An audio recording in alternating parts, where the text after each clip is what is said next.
नमस्कार बच्चों, आशा करता हूँ कि आप बहुत अच्छे होंगे और आपकी जो पढ़ाई है वो बहुत अच्छे से चल रही होगी। तो आज उसी कड़ी के अंदर अपन कक्षा 10 के लिए प्रश्नावली 5.2 का प्रश्न संख्या को जो 16 है और प्रश्न संख्या 17, इन दोनों क्वेश्चनों को आज अपन डिस्कस करेंगे। तो सबसे पहले प्रश्न संख्या 16 है, इसको अपन देखेंगे, उसके बाद में प्रश्न संख्या 17 को सॉल्व करेंगे।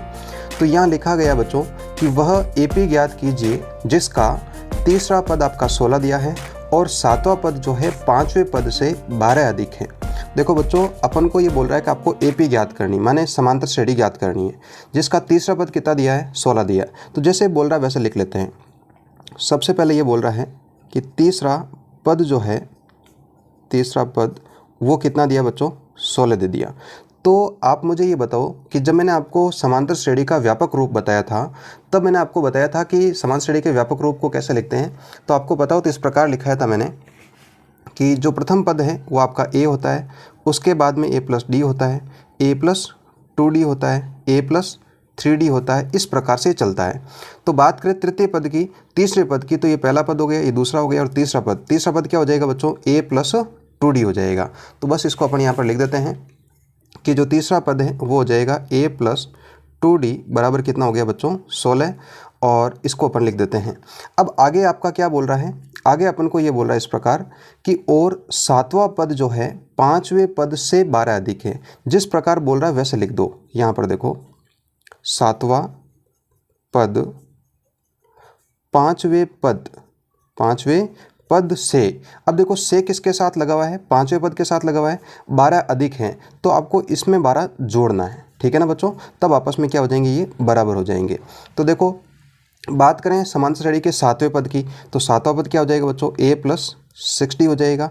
अभी जैसे तीसरा पद था तो a प्लस 2d हुआ, माने तीसरा कहे तब यहाँ पर 2d, और सातवां कहे तो आपका 6d हो जाएगा। पाँचवां पद क्या हो जाएगा, a प्लस 4d प्लस का 12, इस प्रकार हो जाएगा। अब अपन को क्या करना है, ये a और d है, इनको अपन इस तरफ ले आते हैं, तो ये हो जाएगा a plus 6d, a plus का इस तरफ आया तो माइनस का हो गया, 4d प्लस का इधर आया तो माइनस का 4d, बराबर आपका कितना शेष रहेगा, 12 शेष रहेगा। ठीक है बच्चों, अब देखो अपन देख लेते हैं, इसमें a प्लस का है और ये माइनस का आपका कैंसिल हो जाएगा। 6d में से 4d घटाएंगे तो आपका 2d शेष रहेगा, और इधर आपका शेष रहेगा 12 शेष रहेगा। ठीक है बच्चों, 2 और d के बीच में आपका निशान किसका है, यदि बात करूं चिन्ह की, तो वो आपका गुणा का हो जाएगा। और यहाँ पर d जो है इसका मान मुझे ज्ञात करना है। यहाँ पर 2 गुणा में है, उस तरफ जाएगा तो किस में हो जाएगा, भाग में हो जाएगा, 12/2 हो जाएगा। 2 का जब भाग लगाऊंगा तो कितनी बार जाएगा, 6 बार जाएगा। तो d का मान आ गया बच्चों, मेरे पास कितना आ गया, 6 आ गया। अब अपन क्या करेंगे बच्चों, d का मान अपन समीकरण नंबर 1 में रख देते हैं, ये समीकरण नंबर 1 है, ठीक है ना।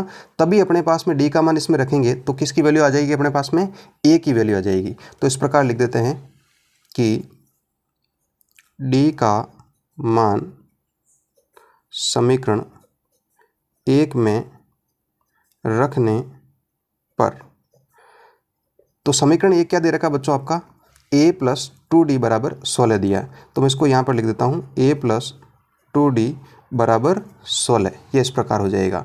और d के स्थान पर अपन को क्या रखना है, 6 रखना है। तो a प्लस 2 गुणा d के स्थान पर 6 बराबर 16। तो a प्लस 2 को 6 से गुणा किया तो 12 हो गया, बराबर 16। 12 को अपन उस तरफ भेजेंगे तो किसका हो जाएगा, आपका माइनस का हो जाएगा। तो 16 माइनस 12 कितना शेष रहेगा, 4 शेष रहेगा। तो अपने पास में a का मान भी कितना आ गया बच्चों, 4 आ गया, और d का मान कितना आ गया, अपने पास में 6 आ गया। अब अपन को समांतर श्रेणी ज्ञात करनी है। तो मैंने आपको अभी बताया कि समांतर श्रेणी का व्यापक रूप क्या होता है, तो वो इस प्रकार होता है, a plus d, a plus 2d, a plus 3d, इस प्रकार से होता है। ठीक है ना बच्चों। अब आपके पास में a और d दोनों की वैल्यू है, इसको अपन को रखना है।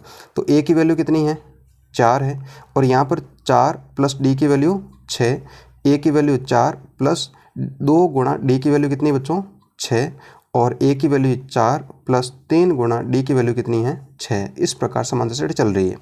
तो इसको थोड़ा सा सरल कर लेते हैं। ये आपका 4 हो गया, 4 प्लस 6 10 हो जाएगा, 6 को 2 से गुणा किया तो 12, 12 प्लस 4 कितना हो जाएगा बच्चों, 16 हो जाएगा, और 3 को 6 से गुणा किया तो 18, 18 प्लस 4 कितना हो जाएगा बच्चों, 22 हो जाएगा।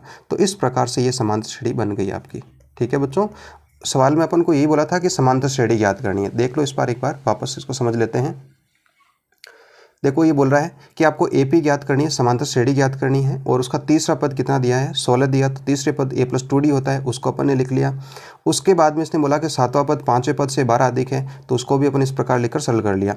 तो आप एक काम कीजिए, इसका एक यहाँ तक स्क्रीनशॉट ले लीजिएगा और उसके बाद में फिर यहाँ से यहाँ तक का ले लो और फिर आपका ये आंसर हो जाएगा। ठीक है बच्चों, तो इस प्रकार से आपको ये क्वेश्चन सॉल्व करना है। देखते हैं अपन नेक्स्ट क्वेश्चन को। 17वां क्वेश्चन है बच्चों आपका कि बोल रहा है आपको AP दी इसने कि 3, 8, 13 और इस प्रकार से चल रही है 253 तक में अंतिम से आपको 20वां पद ज्ञात करना है। तो बच्चों बात करें यहाँ पर, तो इन्होंने बोला कि अंतिम से आपको 20वां पद ज्ञात करना है।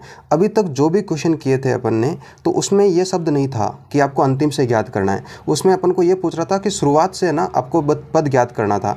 तो यहाँ पर आ रहा है अंतिम से पद ज्ञात करना, तो इसके लिए बच्चों एक अलग से सूत्र होता है। तो देखो अंतिम से पद ज्ञात करने का अलग से सूत्र होता है, वो इस प्रकार होता है कि अंतिम से कोई पद, तो उसका सूत्र होता है बच्चों L माइनस R माइनस 1 और यहाँ पर D होता है। तो इसमें मैं आपको बता देता हूँ, L का मतलब होता है बच्चों अंतिम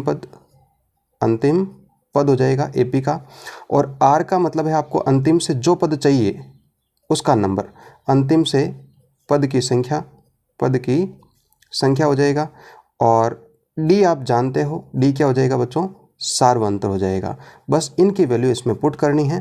तो बात करें समांतर श्रेणी के अंदर, तो यहाँ पर सबसे पहले L की बात करो तो L अंतिम पद, इस समांतर श्रेणी में अंतिम पद क्या दे रखा बच्चों 253 दिया है, तो L की वैल्यू हो गई बच्चों 253। दूसरी बात करें अंतिम से पद की संख्या, आपको कौन सा पद ज्ञात करना है, तो बात करें तो यहाँ 20वां पद ज्ञात करना है, तो R का मान कितना हो जाएगा 20 हो जाएगा। अगली बात करें आपको सार्वंतर ज्ञात करना पड़ेगा, तो D का मान हो जाएगा बच्चों, देखो दूसरा पद क्या है 8 माइनस प्रथम पद क्या है 3 है, तो 8 में से 3 घटाएंगे तो क्या शेष रहेगा बच्चों 5 शेष रहेगा। तो D का मान कितना हो जाएगा आपका 5 हो जाएगा। बस आपको इसको फॉर्मूले में पुट करना है, तो यह इस प्रकार हो जाएगा L का मान 253 माइनस R का मान आपका 20 माइनस 1 गुणा D का मान हो जाएगा बच्चों 5 हो जाएगा। तो इसको सरल कर लेते हैं अपन, 253 माइनस 20 में से 1 घटाएंगे तो 19 बचेगा, 19 को अपन 5 से क्या करना पड़ेगा गुणा करना पड़ेगा। 253 माइनस 19 को 5 से गुणा करोगे तो 95 आएगा, और इसको इसमें से घटाने पर आपका जो शेष रहेगा वो ये रहेगा 158 हो जाएगा। ठीक है बच्चों, तो यदि अंतिम से आपको 20वां पद ज्ञात करने के लिए बोले तो आपको इस प्रकार से करना है, ये फॉर्मूला लगाना है। ठीक है ना, तो समझ लो इसका एक बार वापस। यहाँ पर आपका फॉर्मूला हो जाएगा L minus R minus 1D, और L का मतलब अंतिम पद हो गया, तो अंतिम पद यहाँ 253 है, और R अंतिम से आपको कौन सा पद ज्ञात करना है, तो वो R का मान 20 हो जाएगा।